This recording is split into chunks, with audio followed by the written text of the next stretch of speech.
आज के इस वीडियो के अंदर हम इलेक्ट्रिशियन से इंटरव्यू के अंदर पूछे जाने वाले मुख्य 4 सवालों के ऊपर बात करेंगे और इन सभी के क्लियर 1 से 2 लाइन में क्या आंसर होंगे वो हम आपको बताएंगे। दोस्तों, आखिर इंटरव्यू में एक प्रॉब्लम क्या आती है कि हम सभी को कई सारे सवालों के जवाब ऑलरेडी पता होते हैं। जैसे कि हमें पता है कि आखिर बकोज रिले क्या है, हमें पता है सोलर पैनल क्या है, लेकिन जब हमसे इंटरव्यू में इसके बारे में पूछा जाता है तो हम उस समय सही से आंसर प्रेजेंट नहीं कर पाते। मतलब हम कंफ्यूज हो रहे होते हैं कि आखिरकार इस सवाल का जवाब कैसे देना है। तो आपको इस तरीके की कभी प्रॉब्लम देखने को ना मिले, इसीलिए हम इस तरीके की वीडियो बना रहे हैं जिसके अंदर हम आपको हर क्वेश्चन का क्लियर 1 से 2 लाइन में आंसर देंगे और सेम आप इंटरव्यू में बता सकते हो। और दोस्तों, यह जो हम वीडियो बना रहे हैं ये हमारा आज पार्ट 5 का वीडियो है। इसके अलावा हम ऑलरेडी 4 वीडियो और इस तरीके के बना चुके हैं। अगर आप वह वीडियो देखना चाहते हैं तो वो वीडियो आपको इसी वीडियो के एंड स्क्रीन में या फिर ऊपर आई कार्ड में देखने को मिल जाएगा। अभी के लिए दोस्तों हम बिना ज्यादा देरी करे सबसे पहले हमारे आज के पहले सवाल के जवाब की बात कर लेते हैं। हमारा पहला सवाल जो कि इंटरव्यू में काफी ज्यादा पूछे जाने के चांस होते हैं, यह है कि which motor is use in the Indian train, मतलब कि भारतीय ट्रेन में कौन सी मोटर का उपयोग होता है। तो दोस्तों, अगर आपसे यह सवाल इंटरव्यू पूछा जाता है तो आपको बिल्कुल भी कंफ्यूज नहीं होना है। अगर आपको इंग्लिश में जवाब देना है तो आप यह जवाब दे सकते हैं, both AC and DC motor are use in different variant of train.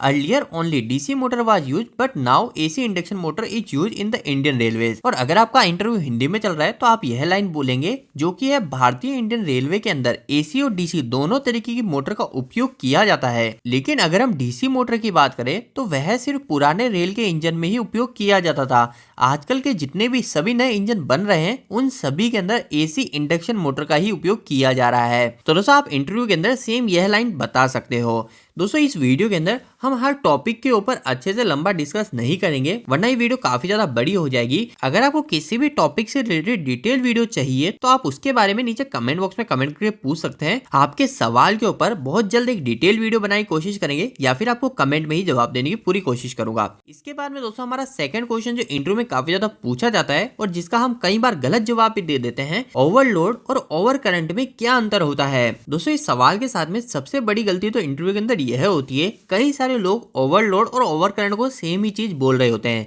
लेकिन ये पूरी तरीके से अलग अलग है। अगर आप इंटरव्यू में पहले ओवरलोड के बारे में बताएंगे तो आप इंग्लिश में यह लाइन बोल सकते हो, लेकिन अभी हम डायरेक्ट हिंदी में बात कर लेते हैं। दोस्तों, ओवरलोड का मतलब सिंपल सी चीज है कि जो हमारे सभी इलेक्ट्रिकल उपकरण होते हैं उन सभी की एक सीमित मात्रा होती है, उनकी सभी की लिमिट होती है कि वह उपकरण कितने लोड को संभालने के लिए डिजाइन किया गया है। अब जब कभी हम हमारे इस लोड पर इसकी लिमिट से ज्यादा लोड को जोड़ देते हैं तो उस कंडीशन को हम ओवरलोड कहते हैं। इसे मैं आपको थोड़ा सा उदाहरण से बता देता हूँ। उदाहरण के लिए मान लीजिए कि आपके पास में एक चक्की, जो आटा पीसने वाली चक्की होती है, उसकी मोटर है और उस चक्की की कैपेसिटी की वो एक समय पे सिर्फ 2 kg गेहूं को ही पीस सकती है। अब आपने क्या किया, इस मोटर की तो कैपेसिटी सिर्फ 2 kg है, लेकिन आपने इस चक्की पर 2 kg की जगह 3 kg गेहूं को एक साथ में पीसने के लिए डाल दिया। तो इस वजह से क्या होगा, अभी हमने हमारी इस मोटर पे ज्यादा लोड को कनेक्ट कर दिया, इसकी कैपेसिटी से ज्यादा लोड को जोड़ दिया। तो यह जो कंडीशन होगी इस मोटर के लिए, इसे ही हम ओवरलोड कहते हैं। और दोस्तों, ओवरलोड के केस में इंग्लिश में आपको क्या बोलना है वो आप यह देख सकते हैं।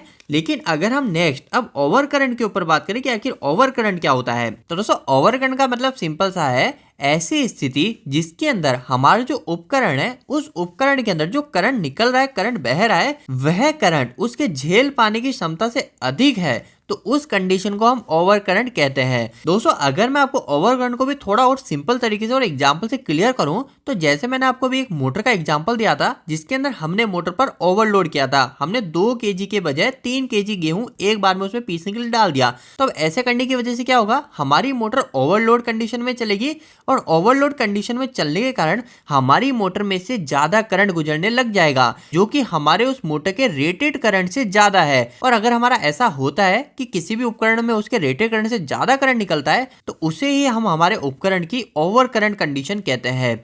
और ओवर करंट के इंग्लिश में आप क्या बोलेंगे, यह बोलेंगे a situation in which the current flow in a device is more than the current capacity, that is called over current. इसके बाद में दोस्तों हमारे सामने 2 और मुख्य सवाल बच जाते हैं जिसमें से एक है व्हाट इज सोलर पैनल, मतलब सोलर पैनल क्या है। तो तो दोस्तों अगर आपसे सोलर पैनल क्या होता है यह सवाल इंटरव्यू में पूछा जाता है तो आपको सिर्फ यह दो लाइन बतानी है। सबसे पहली लाइन आप यह बोलेंगे, जब कई सारे छोटे छोटे सोलर सेल को जोड़कर एक बड़े पैनल को बना लिया जाता है तो उस पैनल को हम सोलर पैनल बोलते हैं। मतलब कि दोस्तों अगर आप किसी सोलर पैनल को देखोगे तो उसके अंदर क्या होता है, हमारे कई सारे छोटे छोटे सेल को एक साथ में जोड़ दिया जाता है। तो जब हम इस तरीके के कनेक्शन करके एक पैनल को बना देते हैं उससे ही हम सोलर पैनल बोलते हैं। लेकिन इसी के साथ में आपको एक और चीज क्लियर रहनी चाहिए कि आखिरकार फिर ये सोलर सेल क्या है। मतलब जैसे हमने बात की ना कि कई सारे छोटे छोटे सोलर के सेल को जोड़कर हम सोलर पैनल बना रहे हैं, तो जब आप इस तरीके का जवाब इंटरव्यू में बोलेंगे तो इंटरव्यू वाले आपसे वापस रिपीट में क्वेश्चन कर सकते हैं कि फिर सोलर सेल क्या है जिसे हम जोड़कर सोलर पैनल बना रहे हैं। तो दोस्तों इस सवाल का जवाब आप इस सेकंड लाइन से बोल सकते हैं, सोलर सेल एक ऐसा उपकरण होता है कि अगर इन पर सूरज की रोशनी गिरती है तब यह सोलर सेल सूरज से मिली एनर्जी को, मतलब कि सूरज से मिली ऊर्जा को अपने अंदर लेकर उस एनर्जी को इलेक्ट्रिकल एनर्जी में बदल देता है और उस इलेक्ट्रिकल एनर्जी का उपयोग हम हमारे डिवाइसेस को चलाने में उपयोग में लेते हैं। इसके बाद में दोस्तों एक आखिरी के अंदर काफी महत्वपूर्ण सवाल बच गया है जो कि है what is a Buchholz relay, मतलब बुकोज रिले क्या है। दोस्तों इलेक्ट्रिशियन से इंटरव्यू में पूछे जाने वाले मुख्य सवालों में एक सवाल बुकोज रिले जरूर आता है। इसका जवाब आप इंटरव्यू में काफी सिंपल तरीके से ऐसे बता सकते हो कि बुकोज रिले एक सेफ्टी डिवाइस है, यह ट्रांसफार्मर को सेफ्टी देने का काम करती है। यह सेम उसी तरीके से जैसे हमारे घरों में हम एमसीबी को लगाते हैं ना, हमारे जो भी उपकरण है, जो भी लैंप है, टीवी, इन सबको प्रोटेक्शन देने के लिए, सेम चीज ट्रांसफार्मर में सेफ्टी देने के लिए हम बुकोज रिले को लगाते हैं। इसके अलावा दोस्तों बुकोज रिले से और भी सवाल आपसे पूछे जा सकते हैं, तो आपको इसके बारे में थोड़ी और जानकारी होनी चाहिए। सबसे पहली चीज तो यह क्लियर होनी चाहिए कि आखिर बुकोज रिले लगी कहाँ रहती है।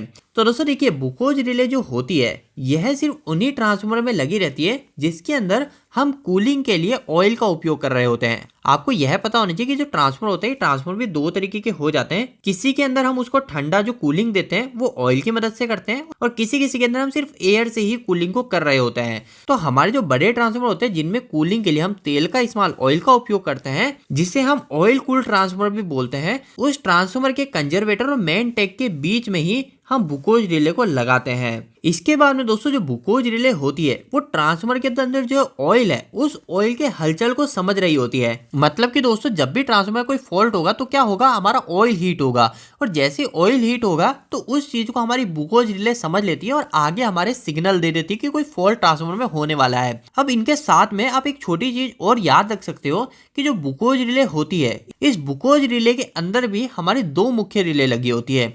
एक जो पहली रिले होती है ये हमारे कोई छोटे मोटे फॉल्ट होते हैं ना उस समय हमें सिग्नल देने का काम करती है, और जबकि जो इसके अंदर की दूसरी रिले होती है ये उस समय हमें आगे सिग्नल देती है जब कोई बड़ा फॉल्ट हो जाता है। और आखिरी के अंदर एक सिंपल सी चीज ये लिखी हुई है कि रिले से जो निकलने वाले वायर होते हैं इस वायर को हम सर्किट ब्रेकर से जोड़ देते हैं। जो भी हमारा सर्किट ब्रेकर, जैसे हमारी इंडस्ट्री में एसीबी लग रहा है, वीसीबी लग रहा है, उस एसीबी या वीसीबी से हम जोड़ देते हैं ताकि कोई भी फॉल्ट होने पर हमारी जो बुकेज रिले है वह सर्किट ब्रेकर को ट्रिप करके ऑटोमेटिक सप्लाई ऑफ कर दे और हमारा ट्रांसफार्मर सेफ रह जाए।